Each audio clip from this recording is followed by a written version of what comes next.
ఈరోజు మనం రుచికరమైన సువాసన భరితమైన చారుపొడి ఎలా చేయాలో తెలుసుకుందామండి. చాలా సింపుల్ అండి. ఎక్కువ ఇంగ్రీడియంట్స్ కూడా ఏమీ అవసరం ఉండదు. చాలా రుచికరమైనది. మెడ్రాస్ స్టైల్ రసం అంటారు కదా, దానికి కావాల్సిన ఇంగ్రీడియంట్స్ ఏంటని చూసుకుందాము. ముందుగా దీనికి 1 కప్పు ధనియాలు తీసుకున్నానండి. ఈ కప్పు చూడండి, ఈ కప్పుతో 1 కప్పు ధనియాలు తీసుకున్నాను. 1 కప్పు ధనియాలు, దానికి ఒక అర్ధ కప్పు, ఆ కప్పులో సగం జీలకర్ర, అంతే ప్రపోర్షన్తో మిరియాలు, అంటే మిరియాలు జీలకర్ర ఒకే ప్రపోర్షన్లో తీసుకున్నాను. జీలకర్ర మిరియాలు కలిపితే ఎంత ఉందో అంత ప్రపోర్షన్లో ధనియాలు తీసుకున్నాను అనమాట. అంటే మీరు ఏ కొలతతో తీసుకుంటారో ఆ కొలత తీసుకోండి. 1 కొలత ధనియాలు తీసుకుంటే దాంట్లో సగం జీలకర్ర, సగం మిరియాలు, అంటే మిరియాలు జీలకర్ర ఒకే కొలతలో తీసుకున్నాను.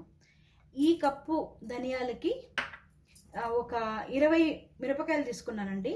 దాంట్లో ఒక 10 మిరపకాయలు గుంటూరు మిరపకాయలు అనే కారం ఉంటుంది కదా, ఆ మిరపకాయలు తీసుకున్నాను.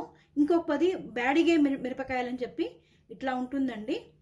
దీనికి ఎక్కువ కారం ఉండదండి, కానీ మంచి సువాసన ఉంటుంది, ఫ్లేవర్స్ బాగుంటాయి, కలర్ కూడా బాగా రెడ్గా వస్తుంది, బాగుంటుంది చూడడానికి. సో ఒక 10 ఈ బ్యాడిగే మిరపకాయలు, ఒక 10 గుంటూరు మిరపకాయలు కారం కోసమని, ఒక 20 మిరపకాయలు ఈ కప్పు ఈ కొలతతో ధనియాలు తీసుకున్నప్పుడు తీసుకోవాలండి. దీంతో పాటుగా 1 టీ స్పూన్, చాలా తక్కువ, 1 టీ స్పూన్ మెంతులు తీసుకుంటే సరిపోతుంది. 1 టీ స్పూన్ ఇది తీసుకున్నాను. దీనికి కావాల్సిన ఇంగ్రీడియంట్స్ ఇంతేనండి. 1 చెంచా నూనె కావాలి వేయించుకోవడానికి, అది తప్పితే ఇంకేం ఇంగ్రీడియంట్స్ అవసరం లేదు. ఇప్పుడు వీటిని ఎట్లా వేయించుకోవాలనేదన్నా చూద్దామండి. ఇప్పుడు ఈ చారుపొడికి ఎలా వేయించుకోవాలనేదాన్ని చూద్దామండి. 1 స్పూన్, 1 చిన్న టీ స్పూన్ నూనె వేసుకుంటున్నాను అంతే, ఎక్కువ ఏం వేసుకోవట్లేదు. కొద్దిగా వేడెక్కిందండి. దీంట్లో ముందుగా జీలకర్ర, అలాగే మిరియాలు, ఈ 2 వేసుకోండి ఒకేసారి. దాంతోపాటుగా ఈ కొద్దిగా మెంతులు, 1 టీ స్పూన్ మెంతులు తీసుకున్నాను కదండి, అది వేస్తున్నాను. వీటిని దోరగా మంచి వాసన వచ్చేటట్టుగా వేయించుకోవాలండి. ఈ వేయించుకోవడంలోనే మనకి టేస్ట్ వస్తుందండి. చారుకి మంచి వాసన, మిరియాలు మళ్ళీ జీలకర్ర మంచి ఫ్లేవర్ వచ్చేటి వరకు వేయించుకోవాలి, ఎర్రగా వేయించుకోవాలి. ఎప్పుడు వేయించుకునేప్పుడు సిమ్లో పెట్టుకోండి. మంట ఎక్కువ పెడితే పైన మాడుతుంది, కానీ లోపల పచ్చిగానే ఉంటాయి పదార్థాలు. ఏ పొడికైనా ఇదే సేమ్ మెథడ్ ఫాలో అవ్వాలండి. వీటిని సన్న మంటపై ఇలా వేయించుకుంటూ ఉండాలి. ఈ క్వాంటిటీ చాలా తక్కువ ఉండడం వల్ల 1-2 నిమిషాల లోపల ఇది బాగా వేగిపోతాయి. ఇట్లా వేయించుకోండి. ఇది 1 నిమిషం పాటు వేయించుకున్నాను. కొద్దిగా మిరియాలు పటపట అని శబ్దం వస్తుంది, జీలకర్ర మిరియాలు వినిపిస్తుందండి. ఇది వచ్చిందంటే మీకు అయినట్టే వేగడం. ఇప్పుడు మీరు దీనికి ధనియాలు, మళ్ళీ మీరు తీసి పెట్టుకున్న మిరపకాయలు, బ్యాడిగే మిరపకాయలు, మళ్ళీ గుంటూరు మిరపకాయలు 2ని మిక్స్ చేశాను 50-50. అదొక 10, ఇదొక 10 వేసుకున్నాను.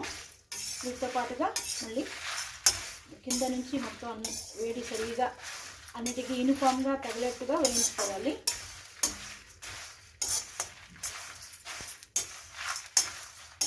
సన్నసరి మీదే పెట్టాలండి, సిమ్లోనే పెట్టి వేయించుకోండి.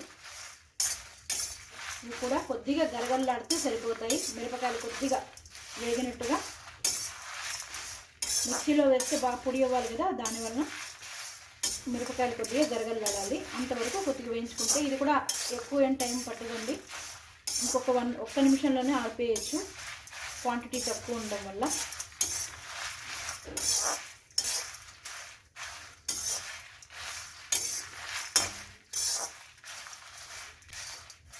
చూడండి బాగా వేగిపోయి, ఇంకొక నిమిషం వేయించుకున్నాను. ధనియాలు మిరపకాయలు వేసిన తర్వాత ఇంకొక నిమిషం వేయించుకున్నాను. ఫ్లేవర్స్ బాగా వస్తున్నాయండి, జీలకర్ర మిరియాలు వాసన బాగా వస్తుంది, కొద్దిగా పటపట శబ్దం కూడా వస్తుంది. ఈ టైంలో మీరు దీన్ని స్టవ్ కట్టేసుకోండి, ఆఫ్ చేసేయండి. దీన్ని కొద్దిగా ఆరనిచ్చి 2 నిమిషాలు వదిలిపెట్టి మిక్సీలో వేసి పొడి చేసుకోండి.